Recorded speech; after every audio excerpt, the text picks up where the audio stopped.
Halo guys, apa kabar? Bagaimana sih trading Anda selama ini? Saya berharap sesuai harapan ya.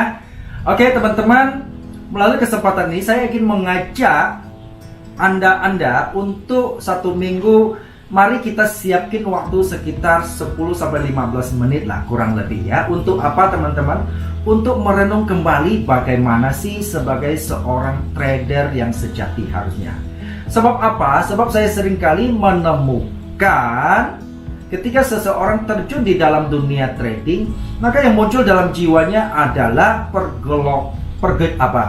gejolak ya. Muncul gejolak antara fear dan greedy, artinya antara ketakutan dan ketamakan ya. Sehingga ini kalau kita tidak hati-hati ya, ini justru bisa berakibat buruk buat kita sebagai trader teman-teman. Nah, oleh sebab itu saya mencoba membuat renungan setiap hari Minggu. Tujuannya apa teman-teman? Pertama, tujuannya adalah mengingatkan saya kembali sebagai seorang trader ya, untuk selalu bisa berhati-hati sehingga kita bisa kembali menjadi seorang attitude sejati. Nah, tentu prinsip saya itu belum tentu cocok dengan prinsip teman-teman. Nggak apa-apa ya. Jadi kalau yang baik teman-teman ambil, kalau tidak ya nggak apa-apa gitu ya. Karena setiap orang tentu punya prinsip dan punya pilihannya sendiri-sendiri ya. Namun kalau teman-teman merasa ini cocok, silakan dilaksanakan saja. Oke, tujuannya apa teman-teman? Saya berharap melalui renungan mingguan ini, saya berharap kita tetap bisa bertahan di dalam keseimbangan antara material dan spiritual, antara keseimbangan jasmani dan keseimbangan rohani, antara ambisi dan solusi. Kemudian yang paling penting adalah teman-teman, antara hayalan dan kenyataan. Nah, sehingga kita dengan merenung, kita akan kembali bisa mengingatkan kita. Oke, teman-teman, mari kita saksikan renungan minggu ini. Halo para sahabat trader dan teman-teman semua. Berjumpa lagi dengan saya di akhir pekan ini, Matias Putra. Jadi teman-teman, saya berharap kita semua sehat-sehat walafiat dan tanpa kekurangan apapun ya. Bukankah itu yang menjadi harapan kita bersama? Namun satu hal yang sangat penting dalam hidup ini adalah ketika kita di dalam waktu yang terutama waktu libur ini, kita bisa bersama-sama dengan keluarga yang kita kasihi. Itu ada hal-hal yang menurut saya sangat penting dalam hidup ini, bukan ya? Nah, teman-teman, hari ini saya mau mengajak kita melihat sebuah peristiwa yang sangat menarik, di mana ada seorang manusia yang bernama Yunus dimakan oleh ikan besar. Lalu bagaimana dengan nasibnya? Oke, mari kita saksikan video yang sangat menarik berikut ini. Ya, teman kita dibuang.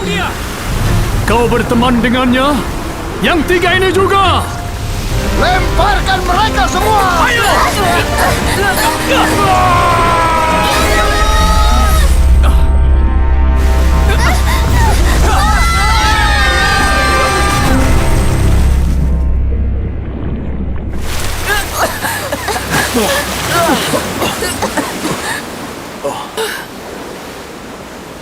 Ya! Matahari keluar lagi! Matahari keluar lagi!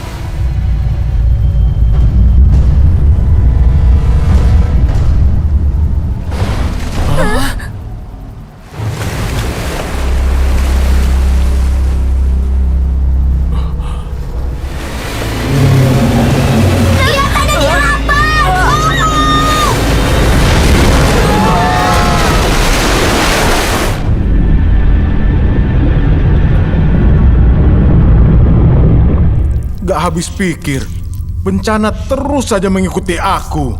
Gak mungkin lolos deh. Yunus, kalau Tuhan mau kamu mati, kamu pasti sudah mati. Mungkin dia mau selamatkan kamu. Mungkin kamu pergi ke arah yang berlawanan dengan kehendaknya. Sepertinya dia bikin setiap kejadian untuk menarikmu kembali kepadanya. Dia mengejarku sampai sekarang.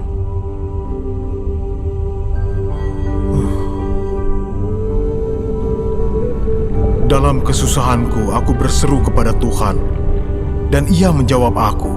Dari tengah dunia orang mati, aku berteriak. Dan Tuhan, Kau dengarkan suaraku. Kau lemparkan aku ke tempat yang dalam, ke pusat lautan. Aku terangkum oleh arus segala gelora, dan gelombang-Mu melingkupi aku. Ketika itulah Engkau naikkan nyawaku dari liang kubur. Ketika jiwaku letih lesu, teringatlah aku kepada Tuhan, dan sampailah doaku kepadamu ke dalam bait-Mu.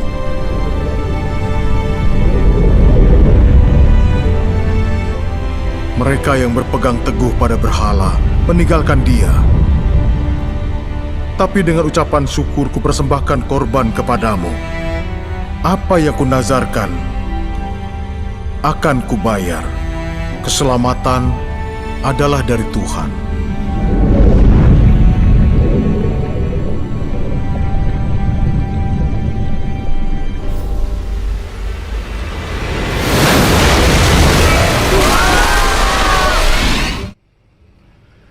Oke teman-teman, sudah menyaksikan video yang barusan kita nonton itu? Bagaimana nasib Yunus di dalam perut ikan, ya? Jadi teman-teman begini, sebagai sebuah ungkapan klasik, orang selalu berpikir bahwa ikan itu jahat sekali ya, makan manusia ya. Namun sebetulnya kalau kita ukur secara jujur, sebenarnya lebih jahat manusia atau lebih jahat ikan ya. Jadi secara statistik itu lebih banyak manusia dimakan oleh ikan, atau ikan yang lebih banyak dimakan oleh manusia ya, oleh kita sendiri. Jadi kalau kita melihat begini, kayaknya manusia lebih sadis daripada ikan ya. Oke, kita kembali melihat peristiwa ini yang sangat penting teman-teman. Nah, siapakah Yunus ini? Ya, beberapa agama besar di dunia mempercayai Yunus ini adalah seorang nabi. Oke. Nah, lalu kenapa dia sampai bisa dimakan oleh ikan? Ini yang menarik ya teman-teman ya. Jadi ceritanya begini penyebabnya teman-teman. Di mana Nabi Yunus ini awalnya itu dipanggil oleh Tuhan. Untuk apa? Untuk menyampaikan pesan Tuhan atas sebuah kota yang sangat jahat, yaitu yang bernama kota Niniwe. Nah, siapakah kota Niniwe ini? Kota Niniwe ini konon kabarnya ini sebenarnya dari bangsa Assyria ya, manusia-manusia besar dan sadis sekali, jahat sekali ya, ini kota ya. Jadi kalau ada musuhnya ketangkap oleh mereka, itu mereka bisa siksa tidak langsung dibunuh loh ya. Bahkan bisa ditusuk pakai tombak kayak sate, lalu berdiri di lapangan dijemur di tengah-tengah matahari. Atau kadang-kadang kita seperti dipaksa untuk bunuh diri secara pelan-pelan ya. Kadang-kadang kita di tengah-tengah matahari suruh hadap matahari, mata kita, terus di sini ditaruh tombak. Jadi ujungnya akhirnya kita nggak tahan, kita tusuk sendiri. Oke ya. Jadi ini sangat mengerikan, ini bangsa jahat sekali ya di zaman itu. Nah, lalu apa sih yang Tuhan ingin pakai Yunus sampaikan kepada mereka? Jadi Tuhan inginkan bangsa Niniwe ini bertobat. Ya. Jadi Tuhan tidak ingin menghukum mereka. Kenapa demikian? Karena Tuhan kita ini adalah Tuhan yang kita kenal dengan Tuhan Maha Pengasih dan Maha Penyayang. Jadi sejahat apapun Tuhan tetap mengasihi mereka. Ini sama dengan seperti seorang ayah sama anak-anaknya, bukan ya? Sejahat-jahatnya anak, tetap orang tua mempunyai kasih yang luar biasa sama anaknya. Entah anak itu jahat, anak itu nakal dan sebagainya. Tetap Tuhan tidak ingin, tetap seorang ayah tidak ingin menghabisi, membuat celaka anaknya, bukan ya? Nah, hal yang demikian juga Tuhan yang pencipta langit bumi ini. Dengan demikian, gimana pun bangsa Niniwe tetap umatnya, tetap ciptaannya. Maka Tuhan nggak bisa melepaskan diri dengan karakter Maha Pengasih dan Maha Penyayangnya. Sehingga dia ingin dan tidak ingin menghukum bangsa Niniwe dan ingin mereka bertobat. teman-teman. Nah, halnya ini Yunus. Yunus itu tahu siapa bangsa Niniwe ini. Yunus benci dengan mereka karena mereka sangat jahat. Mungkin banyak teman-teman saudaranya atau bangsanya itu pernah disiksa oleh mereka. Yani ketika Yunus mendapat tugas dari Tuhan, suruh memberitakan murka Tuhan begitu ya untuk mereka kalau mereka nggak bertobat begitu. Yunus nggak mau. Yunus melarikan diri. Maunya Yunus adalah biarkan mereka dihukum oleh Tuhan. Nah, ini teman-teman, kita melihat ya antara kasih Tuhan dan kasih manusia sangat berbeda. Kasih manusia seringkali memiliki syarat atau kondisi tertentu. Hal ini seperti Yunus. Manusia kan seperti kita ini begini ya. Oh, lu baik sama gua baik sama lu, ya. Lu jahat sama gua lebih jahat sama lu, ya. Makanya seringkali kita sering mendengar berita itu dia rela membunuh bahkan keluarganya, ya. Bahkan temannya, bahkan mungkin bosnya karena apa? Karena dia merasa dia dendam, ya, karena pernah mungkin kata-katanya kasar sama dia, tuh. Hanya keluarkan kata-kata saja dia mau menghabisi itu nyawanya loh, ya. Jadi balasan itu lebih jahat daripada yang dia terima. Nah, jadi seringkali manusia itu kalau, oh saya mengasihi engkau kalau engkau baik sama saya, ya kan? Saya baik sama Anda karena engkau baik sama saya. Nah, ini ada kondisinya, ada syaratnya kan, bukan ya? Tapi Tuhan berbeda, teman-teman. Tuhan yang sejati, yang kita kenal Allah Maha Pengasih dan Penyayang, itu adalah Tuhan melikasi tanpa syarat, tanpa kondisi. Nah, itu sebabnya sejahat-jahatnya bangsa Niniwe, Tuhan mau mengasihi mereka, mau menyelamatkan mereka. Tuhan tidak tega menjatuhkan hukuman sama mereka. Jadi dewasa ini kita melihat ya, ada orang-orang yang salah konteks mengenal Tuhan itu ya.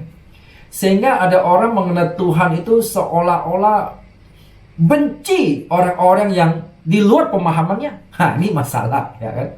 Sehingga dia mewakili atas nama mewakili Tuhan. Nah, ini masalahnya ya. Tetapi bukan menunjukkan karakter Tuhan yang Maha Pengasih dan Maha Penyayang. Justru menunjukkan karakter Tuhan seperti si Yunus ini loh. Maunya mereka itu mati gitu loh. Ya, perlu habisin gitu loh. Seolah-olah mereka kadang-kadang malah mengambil langkah yang saya sangat yakin itu bukan kehendak Tuhan. Tapi mereka mengatasnamakan Tuhan untuk menghabisi orang yang berbeda dengan pandangannya. Ini sudah jelas sudah bukan karakter Tuhan pencipta Maha Pengasih dan Maha Penyayang, teman-teman. Kita harus berpikir rasio yang logik. Begitu, teman-teman. Iya kan? Jadi gini, jangan sampai kita membenci orang lain, lalu kita membawa nama Tuhan, lalu melegalkan kita bertindak sesuatu untuk menghabisi ya, orang-orang yang tidak kita sukai. Ini sudah bermasalah menurut saya ya. Pemahaman seperti demikian jelas itu bukan pemahaman pencipta. Di dalam pemahaman universal pun tidak ada orang yang sependapat dengan itu. Bahkan seorang ateis pun dia tidak akan berpikir demikian. Sebab kenapa? Hati nurani logika kita itu tidak nyambung ya. Kalau orang nggak sepemahaman kita harus kita habisin begitu ya. Oke ya, bahkan kita bertindak sadis seolah kita mewakili Tuhan yang begitu sadis. Oh, saya tidak percaya Tuhan seperti itu, teman-teman. Oke ya.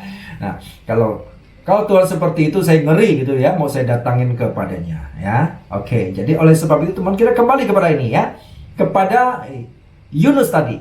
Nah, apa yang terjadi? Oke, Yunus tidak mau dipakai oleh Tuhan. Jadi enak aja, saya mau mereka dihabisin oleh Tuhan kok. Satu langkah yang lebih baik itu Yunus tidak mau menghabisi mereka, tapi Yunus juga berharap ya, mungkin pertama Yunus nggak sanggup kan. Zaman itu Yunus belum memiliki senjata banyak kayak sekarang canggih-canggih ya, merakit ini merakit itu gitu ya. Yunus belum bisa ya, belum ada internet soalnya. Oke, nah Yunus milih melarikan diri, gitu loh ceritanya ya teman-teman ya. Nah, lalu apa?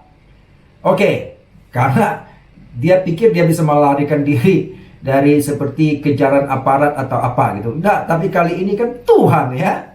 Nah, yang memanggil dia. Enggak bisa. Dia coba, Tuhan suruh dia ke kota Niniwe, dia ke tempat melarikan tempat yang berlawanan ya. Dia naik kapal, dia coba melarikan diri. Waduh, ini luar biasa nih Yunus ini ya, mencoba lari dari penciptanya gitu ya. Dia pikir siapa ini ya? Enak aja loh ya. Lalu di tengah kapal Tuhan mendatangkan itu ombak gelombang ya, sehingga kapal itu hampir tenggelam. Nah, ujung-ujungnya ketahuan lah oleh kapal itu, oleh awak-awak kapal itu bahwa Yunus bersalah sama pencipta Tuhan. Ya, zaman dulu mereka itu sangat religius ya. Nah, sehingga apa? Mereka mengundi siapa yang bersalah nih sama Tuhan ini. Oh, jatuhnya undian jatuh kepada Yunus. Nah, apa yang terjadi? Yunus pun akui bahwa dia sebenarnya lari dari panggilan Tuhan. Ya, oke. Nah, kalau begitu mereka bilang daripada kami celaka, mohon maaf. Apa yang mesti kami lakukan untuk Anda? Yunus menyadari kesalahannya. Yunus berkata, udah lemparkan saya ke laut saja.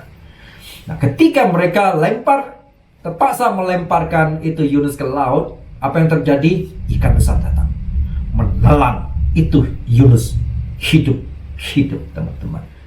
Nah, apa yang terjadi? Apakah hancur ikan memakan itu Yunus? Oh enggak. Ternyata ikan itu sengaja datang, Tuhan kirim itu bukan untuk mengunyah-ngunyah, menghabisin itu nyawa Yunus ya. Yunus ditampung di dalam perutnya, ditelan langsung ya. Dan kita melihat ada doa Yunus kan di dalam perut itu kan, dia tahu kesalahannya dan dia minta Tuhan menolong dia ya. Dan Tuhan sama ya, Tuhan juga tidak sembarangan menghabisin orang. Tuhan tetap mengasihi Yunus juga karena dia mau pakai dia. Oke, akhirnya Tuhan memelihara Yunus di dalam perut ikan. Sekalian Tuhan jadikan itu ikan sebagai kapal menangkap Yunus dan membawa kembali Yunus ke kota Niniwe ya. Wah, ini sangat menarik cerita ini. Lalu apa yang terjadi teman-teman? Sesampai di kota Niniwe, Yunus tidak mau menyampaikan kebenaran Tuhan kepada mereka. Karena apa? Yunus sudah nggak bisa melarikan diri lagi ya. Apa yang katakan Yunus dengan penuh emosi, ya sudah, mereka dalam hati saya mungkin maksud Yunus itu supaya mereka nggak bertobat juga gitu ya. Yunus apa? Yunus sampai di kota berseru, kalian orang-orang Niniwe, dia bilang, kalau kalian tidak bertobat 40 hari lagi, Tuhan akan